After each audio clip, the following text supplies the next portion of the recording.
सीताराम, ज्योतिष विमर्श में आपका स्वागत है। ज्योतिष विमर्श के हमारे सुधीजन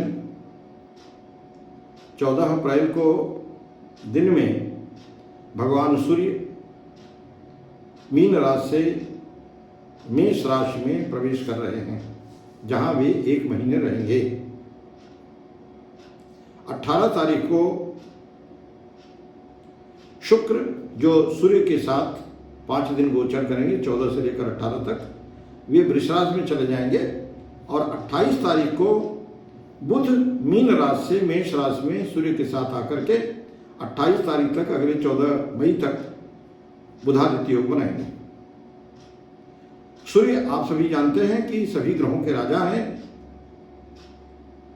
जड़ चेतन सब में जो जीव है, जो क्रियाएं हैं, गतिविधियां हैं, वो सब सूर्य की वजह से हैं। तो सूर्य जब मेष राशि में जाएंगे तो विभिन्न राशियों पर क्या प्रभाव पड़ेगा, इस पर हम आपसे आज चर्चा करेंगे। लेकिन इससे पहले मैं आपसे अनुरोध करूंगा कि अगर आपने हमारे चैनल को अब तक सब्सक्राइब न किया हो तो कृपया उसे सब्सक्राइब करना न भूलें और फॉलो आउट नोटिफिकेशन कर दीजिएगा, ताकि जैसे ही कोई वीडियो जारी होता है वो आप तक पहुंच जाए। मेष राशि में जब 14 अप्रैल को दिन में 11:44 पे सूर्य प्रवेश करेंगे ऋषिकेश पंचांग के अनुसार। कुछ पंचांगों में यह टाइम थोड़ा बहुत आगे पीछे हो सकती है, क्योंकि पंचांगों के हिसाब से उनकी गणना में कहीं कुछ समय का समय अंतराल हो सकता है, लगभग आधे घंटे का कई बार अंतराल हो जाता है। लेकिन मोटा मोटा जो ऋषिकेश पंचांग है, काशी से प्रकाशित होने वाला पंचांग, उसके अनुसार 11:44 पर 14 अप्रैल को सूर्य मीन राशि से मेष राशि में गोचर करेंगे। और मेष सूर्य की उच्च राशि है, उसमें भी 10 दिन बाद, यानी 14 तारीख के 10 दिन बाद, लगभग 24 तारीख के बाद भगवान सूर्य की बड़ी उच्च स्थिति रहेगी 10 डिग्री पे। और उसी में 28 अप्रैल को बुध भी आ जाएंगे, जो सूर्य के साथ बुधादित्य योग बनाएंगे। और कुछ राशियों के लिए यह बहुत ही लाभकारी होगा। 14 अप्रैल से 1 महीने का समय विशेष रूप से मेष राशि, मिथुन राशि, कर्क, सिंह और कुंभ राशि के जातकों के लिए बहुत ही लाभकारी होगा, जबकि मीन राशि के लिए यह सामान्य रहेगा। अन्य राशियों के लिए यह उतना शुभकारी नहीं रहेगा, यह कई जगह तनाव आदि की स्थिति उत्पन्न करेगा। इससे पहले कि मैं अपनी बात शुरू करूं, आपसे अनुरोध है कि अगर आपने हमारे चैनल को सब्सक्राइब न किया हो तो कृपया फॉर ऑल नोटिफिकेशंस इसे सब्सक्राइब करना न भूलें, जिससे कि जब भी कोई वीडियो अपलोड हो तो उसकी सूचना आपको तत्काल मिल जाए। आप सब जानते हैं कि एक श्लोक आता है कि ग्रहाः राज्यं प्रयच्छन्ति ग्रहाः राज्यं हरन्ति च। ग्रह ही आपको राज्य प्रदान कर देते हैं और ग्रह ही राज्य से निष्कासन भी कर देते हैं, उसका हरण भी कर लेते हैं। ग्रहों की बड़ी महत्वपूर्ण भूमिका है आपके जीवन में। और सूर्य तो जगत की आत्मा है। ऐसे भगवान सूर्य जिनसे सारे ग्रह प्रभावित हैं, पूरा चराचर जगत प्रभावित है, वह सूर्य मेष राशि में अपनी उच्च राशि में प्रवेश कर रहे हैं। तो मैं सबसे पहले मेष राशि की ही बात करूंगा। जाहिर है कि मेष राशि में लग्न में भगवान सूर्य आ जाएंगे। वहां सूर्य के साथ शुक्र हैं, जो 18 तारीख तक रहेंगे। तो चंद्रमा, सूर्य और शुक्र लग्न में बैठ करके, और आप जानते हैं कि मेष के जो अधिपति हैं वह मंगल है, और मंगल और सूर्य की बड़ी अच्छी बॉन्डिंग है, बड़ी अच्छी मित्रता है। तो वह एक स्थान पर रह करके, सूर्य वैसे भी बहुत व्यक्ति को नेतृत्व क्षमता प्रदान करता है। ऐसा व्यक्ति जहां भी रहता है वो लीडर के रूप में ही रहता है, सूर्य जिनके लग्न में होता है। तो मेष राशि के लिए अगर हम बात करें तो पंचमेश होकर के लग्न में बैठे हैं। ऐसे में नेतृत्व क्षमता में बहुत ज़्यादा अभिवृद्धि होगी। इस अवधि में मान सम्मान बिल्कुल बढ़ेगा, अचानक मान सम्मान बढ़ेगा 14 तारीख के बाद। और जैसे जैसे समय पूरा होता जाएगा 25 तारीख के आसपास तो बहुत ही उत्कृष्ट कोटि का मान सम्मान, शिक्षा के क्षेत्र से जो लोग जुड़े हैं उनके लिए बहुत अच्छा अवसर, आत्मविश्वास में बहुत अभिवृद्धि होगी। प्रेम संबंधों की दृष्टि से भी, चूंकि सप्तमेश शुक्र भी लग्न में ही बैठे हैं, तो पत्नी से या प्रेम संबंधों में प्रगाढ़ता आएगी और प्रेम में अभिवृद्धि होगी। लेकिन किसी भी अवस्था में सूर्य अपने आत्मसम्मान को कभी ठेस नहीं पहुंचने देता। तो ऐसा व्यक्ति लीडर ही होता है, जहां भी रहेगा लीडर रहेगा। तो मेष राशि वालों के लिए अगला एक महीना बहुत ही अच्छा जाने वाला है। आर्थिक दृष्टि से भी, स्वास्थ्य की दृष्टि से, स्पाउस की दृष्टि से, व्यापार की दृष्टि से, क्योंकि सप्तमेश लग्न में बैठे हैं तो व्यापार में भी अभिवृद्धि होगी। और जो लोग सोना चांदी का काम करते हैं, कपड़े का काम करते हैं, सौंदर्य प्रसाधन का काम करते हैं, उनके बिजनेस में तो बहुत इस एक महीने में 4 चांद लगेंगे। अगर हम वृष राशि की बात करें तो वृष राशि में सूर्य जाकर के शुक्र के साथ 11वें बैठेंगे और फिर बाद में बुध भी आ जाएंगे। अभी 11वें भाव में मीन राशि में मंगल, बुध और शनि हैं। तो मंगल और शनि जब रहेंगे 11वें में तो वहां भी नकारात्मकता देंगे। यद्यपि 11वें भाव में जो भी ग्रह होते हैं वे सदैव शुभ परिणाम ही देते हैं, लेकिन मंगल और शनि की जो युति है वो शुभ परिणाम नहीं देती। तो 12वें सूर्य और शुक्र हो जाएंगे। ऐसी स्थिति में एक तो खर्च बढ़ाएंगे, लेकिन यात्रा के अवसर देंगे। अगर कोई आदमी विदेश से जुड़ा हुआ है, विदेश व्यापार से जुड़ा हुआ है, एक्सपोर्ट इंपोर्ट का काम करता है, तो उसको इस अवधि में काफी लाभ होगा। चतुर्थेश होकर के 12वें भाव में बैठे हैं तो वाहन आदि से समस्या, घर मकान परिवार में माँ को समस्याएं और जीवन में अन्य समस्याएं आती हैं। माँ के स्वास्थ्य पर प्रतिकूलता डालेगा। जो वृष राशि के लोग हैं, प्रशासन में जो लोग जुड़े हुए हैं, उनको थोड़ा सा प्रशासनिक तनाव रहेगा। कार्य क्षेत्र में उनके तनाव बढ़ेगा। इसलिए वृषभ राशि के जो हमारे जातक हैं वे पूरे एक महीने पूर्ण सावधानी बरतें। और मैं आपको सलाह दूंगा कि भगवान सूर्य को जल चढ़ाएं। बिल्कुल अरुणोदय के समय ही भगवान सूर्य को जल चढ़ाएं और आदित्य हृदय स्तोत्र का पाठ करें, तो आपको ये जो तनाव है वो कम रहेगा। अगर हम मिथुन राशि की बात करें तो मिथुन राशि के लिए तो बहुत अच्छा योग बनने जा रहा है, क्योंकि मिथुन राशि में मिथुन में बृहस्पति हैं और वहीं चंद्रमा है, तो गज केसरी योग बन रहा है। आय के नए स्रोत बनेंगे। 11वें भाव में सूर्य और शुक्र होंगे और बाद में सूर्य और बुध हो जाएंगे। बुधादित्य योग बनाएंगे मंगल के घर में, तो आय के नए स्रोत बनेंगे। मान प्रतिष्ठा में अप्रत्याशित वृद्धि होगी। जो इच्छाएं होंगी, इच्छाओं की पूर्ति होगी। संपर्कों में वृद्धि होगी। नई जान पहचान बढ़ेगी, जिसका आगे आपको लाभ मिलेगा। सामाजिक प्रतिष्ठा बढ़ेगी। सहकर्मियों से आपके संबंध अच्छे होंगे। और तृतीयेश होकर के एकादश भाव में बैठने से पराक्रम में अभिवृद्धि होगी। पदोन्नत होने के चांस रहेगा। पिता या पिता तुल्य लोगों से आपको लाभ मिलेगा। इस अवधि में मिथुन राशि के लोगों को पिता या पिता तुल्य जो लोग हैं, श्रेष्ठ लोग हैं, उनसे अप्रत्याशित लाभ मिलेगा। गज केसरी योग बनेगा। तो ऐसे में धन की, प्रतिष्ठा की अभिवृद्धि होगी। स्वास्थ्य आपका ठीक रहेगा और ये पूरा महीना आपके लिए बहुत ही शुभ होने जा रहा है। अगर हम कर्क राशि की बात करें तो कर्क राशि के लिए भी यह एक महीना 14 अप्रैल के बाद का समय बहुत अच्छा रहेगा।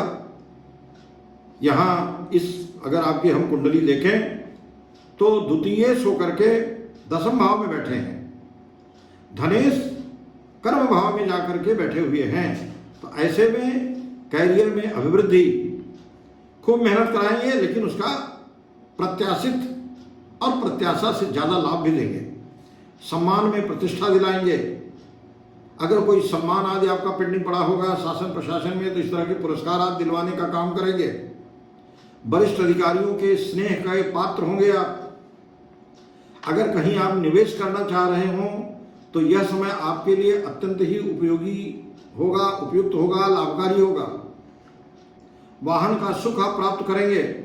अगर गाड़ी आप खरीदना चाह रहे हैं तो इस अवधि में आप खरीदेंगे तो वह आपके लिए सर्वविध शुभकारी सिद्ध होगा। धन भाव के स्वामी होकर के करियर में कर्म भाव में बैठे हैं। कैरियर और कर्म भाव में बैठ करके आपके कैरियर को सुधारेंगे, वहां धनागम कराएंगे। और जब बुध महाराज आ जाएंगे तो वे इस योग में और भी अभिवृद्धि करेंगे। तो कर्क राशि के जातकों के लिए भी यह समय 1 महीने का अच्छा होने वाला है, क्योंकि कर्क राशि में एक चीज और होगी, मंगल, बुध और शनि भी हैं। बाद में बुध यहां चले जाएंगे तो मंगल शनि भाग्य स्थान में बैठ करके आपके भाग्य को संवारेंगे, सुधारेंगे। बड़ों के प्रति आपका भाव बढ़ेगा, श्रद्धा बढ़ेगी और भाग्योदय भी देंगे। अगर हम सिंह राशि की बात करें तो लग्नेश सूर्य जाकर के 9वें भाव में भाग्य स्थान में बैठे हुए हैं। तो ऐसे में एक तो लंबी यात्रा का योग बनाएंगे, दूसरा धार्मिक आपकी अभिरुचि बढ़ाएंगे। भाग्य स्थान में धर्म स्थान में बैठ करके धार्मिक अभिरुचि बढ़ाएंगे, भाग्योदय आपका कराएंगे, कैरियर में आपके प्रोग्रेस कराएंगे। आर्थिक लाभ जो अटका कहीं का पैसा होगा तो वो आपका पैसा इस अवधि में मिलेगा। और विशेष बात यह है कि सिंह राशि के हमारे जो जातक हैं पूरे 1 महीने बिल्कुल प्रसन्न चित्त रहेंगे, तनाव न्यूनतम होगा। लग्नेश भाग्य में जाकर भाग्य स्थान में वो भी उच्चावस्था में सदैव शुभ परिणाम ही देते हैं। और सूर्य अपनी उच्चावस्था में उच्च की राशि में इसमें द्वितीय होकर के जाकर के 9वें भाव में बैठा है। लग्नेश होकर के जाकर के आपके 9वें भाव में बैठा है। तो लग्नेश 9वें भाव में आपकी सर्वविध भाव को उन्नत कराएंगे। इसलिए सिंह राशि के जातकों के लिए भी यह समय बड़ा ही उपयुक्त होगा। हाँ, कन्या राशि के जातकों को थोड़ा सा सावधान रहना पड़ेगा, क्योंकि कन्या राशि में सूर्य और शुक्र और फिर बाद में सूर्य और बुध अष्टम भाव में होंगे और द्वादशेष होकर के अष्टम भाव में बैठेंगे। तो एक तो विमल विपरीत राजयोग बनाएंगे, द्वादशेष जाकर के अष्टम भाव में बैठ करके विमल विपरीत राजयोग बनाएंगे। तो आर्थिक संपन्नता और आध्यात्मिक चिंतन में अभिवृद्धि तो देते हैं, लेकिन थोड़ा स्वास्थ्य खराब करते हैं। गुप्त धन या पैतृक धन मिलने की संभावना तो होती है, लेकिन उसके साथ साथ परेशानी भी देते हैं। आंखों की परेशानी आदि आपको होने के पूरे चांसेस इस अवधि में रहेंगे, जो हमारे कन्या राशि के जातक हैं। अगर हम तुला राशि की बात करें तो तुला राशि के लिए भी यह अवधि 14 अप्रैल के बाद मध्यम ही रहेगी, क्योंकि 7वें भाव में सूर्य शुक्र भी है, बाद में सूर्य और बुध हो जाएंगे। और 6वें भाव में मंगल बुध और शनि भी हैं, वे जाकर के मंगल और शनि वहां शेष रह जाएंगे। तो 7वें भाव की उच्च की स्थिति रिश्तों में सदैव समस्या ले आती है। इसलिए दाम्पत्य जीवनों में तनाव होने के पूरे पूरे चांसेस हैं। साझेदारी में धोखा होने का चांस है, घाटा होने का चांस है। इसलिए साझेदारी में बिल्कुल ही आपको सावधान रहना है। मानसिक अशांति भी इस अवधि में रहेगी। इसलिए तुला राशि के हमारे जातक हैं, उन्हें मैं सलाह देना चाहूंगा कि 1 महीने आप जितना शांत रह सकेंगे उतना ही आपके लिए अच्छा रहेगा। और आदित्य हृदय स्तोत्र और ओम घृणी सूर्याय नमः इस बीज मंत्र का जप करते रहेंगे तो आपकी शांति बनी रहेगी। व्यवसाय में और पारिवारिक जीवन में बहुत सतर्कता बरतने का 1 महीने का आपका समय है। अगर हम वृश्चिक राशि की बात करें तो वृश्चिक राशि में सूर्य और शुक्र षष्ठम भाव में और दशमें होकर के षष्ठम भाव में बैठेंगे तो एक तो शत्रुओं पर विजय प्राप्त होगी, प्रतियोगिता आदि में सफलता प्राप्त होगी, क्योंकि पंचम भाव में मंगल बुध और शनि भी हैं और बाद में मंगल बुध हट करके जब चले जाएंगे तो मंगल और शनि बृहस्पति के घर में वहां रहेंगे तो प्रतियोगिताओं में सफलता देंगे, मेंटली स्ट्रांग करेंगे, सर्विस में आपका लक उभारेंगे। लेकिन स्वास्थ्य को थोड़ी प्रतिकूलता देते हैं, इसलिए स्वास्थ्य के प्रति आपको सजग रहना है। साथ ही प्रेम पूर्ण वातावरण तो देते हैं लेकिन अहंकार उसमें बहुत बड़ा बाधक तत्व बनता है और ऐसी स्थिति उत्पन्न हो जाती है कि अहंकार होने की वजह से, चूंकि सप्तमेश शुक्र षष्ठम भाव में बैठ रहे हैं, इसलिए संघर्ष की स्थिति भी पैदा करते हैं। दाम्पत्य जीवन में विवाह और प्रेम के क्षेत्र में भी चुनौतियां आती हैं, इसलिए जो हमारे वृश्चिक राशि के जातक हैं वे थोड़ा इस अवधि में सतर्क रहें। धनु राशि के जो जातक हैं उनके सप्तम भाव में सूर्य होंगे, चतुर्थ भाव में मंगल और शनि होंगे, फिर पंचम भाव में बुध और सूर्य हो जाएंगे, शुक्र चले जाएंगे, वृष राशि में अपनी राशि में चले जाएंगे। ऐसे में स्थिति यह बनेगी कि ऐसा व्यक्ति शिक्षा के क्षेत्र में, प्रेम जीवन के क्षेत्र में, संतान सुख की दृष्टि से, बच्चों की शिक्षा की दृष्टि से बड़ा ही उन्नतिकारक समय रहेगा। शादी ब्याह का घर में अवसर बनेगा, शादी तय हो सकती है। धनराशि के जातकों को इस अवधि में अत्यधिक ज्ञान, नैतिकता बहुत बुध के साथ होने की वजह से और सूर्य मंगल के घर में होने की वजह से ऐसा व्यक्ति नैतिक मूल्यों वाला और ज्ञान प्राप्त करने की बहुत बड़ी पिपासा उसमें उत्पन्न होती है और यह समय उनके लिए श्रेष्ठ समय रहेगा। अगर हम मकर राशि की बात करें तो मकर राशि में भी सूर्य और बुध चतुर्थ भाव में हैं और चतुर्थ भाव में बैठ करके अष्टमेश चतुर्थ भाव में जाकर बैठ गए हैं। तो ऐसे में संपत्ति सुख मिलेगा, क्योंकि चतुर्थ भाव में सूर्य बैठे हुए हैं। घर में खुशी का वातावरण आएगा, नए वाहन खरीदने का अवसर आ सकता है, मान प्रतिष्ठा में वृद्धि होगी, कार्यों में अच्छा फल मिलेगा, प्रोफेशनल लाइफ आपकी अच्छी होगी, शिक्षा के क्षेत्र में, घर परिवार सुख साधन अभिवृद्धि के क्षेत्र में भी उत्कृष्टता आएगी। मां की दृष्टि से यह समय थोड़ा सा सूर्य का होने की वजह से थोड़ा सा आंखों आदमी परेशानी देने का समय होगा। कुंभ राशि के लिए भी 14 अप्रैल से लेकर के 1 महीने का समय बहुत ही अच्छा जाने वाला है, क्योंकि स्थिति यह बन रही है कि सप्तमेश सूर्य पराक्रम भाव में तीसरे भाव में बैठ रहे हैं और दूसरे भाव में मंगल शनि और बुध हैं और बाद में तीसरे भाव में बुध भी चले जाएंगे 28 तारीख से।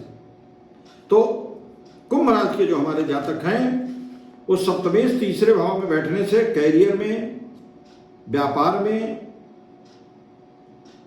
सकारात्मकता लाते हैं, छोटी यात्राओं का योग बनाते हैं, नौकरों चाकरों का अच्छा संयोग कराते हैं, जीवन साथी में सकारात्मकता देते हैं, जीवन साथी के प्रति सकारात्मक विचार आते हैं, प्रेम व्यवहार बढ़ाते हैं, स्वास्थ्य अच्छा करते हैं, प्रतिद्वंदी पराजित होता है, ये सारे अच्छे गुण आते हैं। और सभी राशियों के लिए मैं बताना चाहूंगा कि त्रिग्रही योग जो बनता है वो बड़ा ही अद्भुत और ऐसा संयोग है, दुर्लभ संयोग, कि जो बहुत ही शक्तिशाली है मंगल शनि और बुध का। तो कार्य क्षेत्र में मेहनत तो बहुत कराएंगे, लेकिन मेहनत कराने के साथ साथ आपको सफलता भी देंगे, थोड़ा तनाव भी देंगे। पंचमेश सप्तमेश सप्तम भाव में सिंह की राशि में केतु इस समय विद्यमान है, तो सप्तमेश जाकर के तृतीय भाव में पराक्रम भाव में बैठे हैं और पंचम भाव में गुरु बैठे हुए हैं। ऐसी स्थिति में थोड़ा सा व्यक्ति के क्षेत्र में, थोड़ा मन में तनाव की स्थिति तो बनती है, लेकिन कई चीजों में बहुत ही सकारात्मक परिणाम आते हैं। साहस और पराक्रम में अभिवृद्धि करते हैं। ऐसा व्यक्ति सूर्य और शुक्र और बाद में सूर्य और बुध पराक्रम और साहस में अभिवृद्धि करेंगे। भाई बहन के प्रेम में बहुत सुधार लाते हैं और यह स्थिति आपके जीवन में इस 1 महीने में आने वाली है। प्रतिद्वंदी आपके पराजित होंगे। कुल मिलाकर के कुंभ राशि के लोगों के लिए उनकी जो मनोकामनाएं हैं वह भी पूर्ण होंगी, क्योंकि पंचम भाव में गुरु बुध के घर में बैठ करके शिक्षा के क्षेत्र में, परिवार में खुशियां लाते हैं। तो ये खुशियों का समय भी रहेगा। मीन राशि के लिए थोड़ा सा अच्छा नहीं है, क्योंकि मीन राशि की स्थिति ये बन रही है कि लग्न में ही मंगल और शनि बैठ रहे हैं, दूसरे भाव में शुक्र और सूर्य अभी होंगे और बाद में सूर्य और बुध हो जाएंगे 28 तारीख से। तो एक तो वाणी में कठोरता रहेगी, आर्थिक लाभ तो रहेगा क्योंकि दूसरे भाव में जाकर बैठ रहे हैं, लेकिन षष्ठेश धन भाव में जाकर के मुख और आंख संबंधी दिक्कतें भी देते हैं, विशेष रूप से दाहिनी आंख में समस्या देते हैं और रिश्तों को भी तनावपूर्ण बनाते हैं। तो ये मीन राशि के हमारे जातक यह ध्यान रखेंगे कि आपकी वाणी में कठोरता आएगी, लेकिन अगर आप थोड़ा सा संयम बरतेंगे तो और कठोर वाणी बोलने से परहेज करेंगे तो शायद तनाव आपको कम से कम होगा। हमने आपको बताया कि जो मेष राशि के हमारे जातक हैं वे जन्मजात लीडर वैसे भी होते हैं, जो जिनके मेष राशि में लग्न में सूर्य होता है, उनको काम की धुन होती है, जो काम करते हैं बिल्कुल करते ही रहते हैं। आंतरिक शक्ति उनमें बहुत और आत्मविश्वास कूट कूट के भरा होता है। तो मेष राशि के लोग वृषभ राशि के, मिथुन के, वृष राशि के थोड़ा कम, लेकिन मेष, मिथुन, कर्क, सिंह और कुंभ राशि के जातकों का 1 महीने का जो समय है वो बहुत ही अच्छा रहने वाला है, जबकि वृषभ, कन्या और तुला का समय अच्छा नहीं रहेगा, थोड़ा तनावपूर्ण स्थिति रहेगी। मीन राशि के लिए एक सामान्य सा समय रहेगा, ना बहुत अच्छा रहेगा ना खराब रहेगा, लेकिन इस अवधि में आदित्य हृदय स्तोत्र का पाठ, ओम घृणी सूर्याय नमः, इसका जप कम से कम 1 माला रोज, भगवान सूर्य के अरुणोदय काल में उन्हें जल देना बहुत ही लाभकारी, शुभकारी होगा। सब प्रकार से आपको मंगल देने वाला होगा। मनोभिलषित चीजें आपको प्राप्त होंगी, जो अभीष्ट है वह प्राप्त होगा, जो अभीप्सित है वह आपको प्राप्त होगा। इन्हीं शब्दों के साथ बहुत बहुत धन्यवाद। जय हिंद।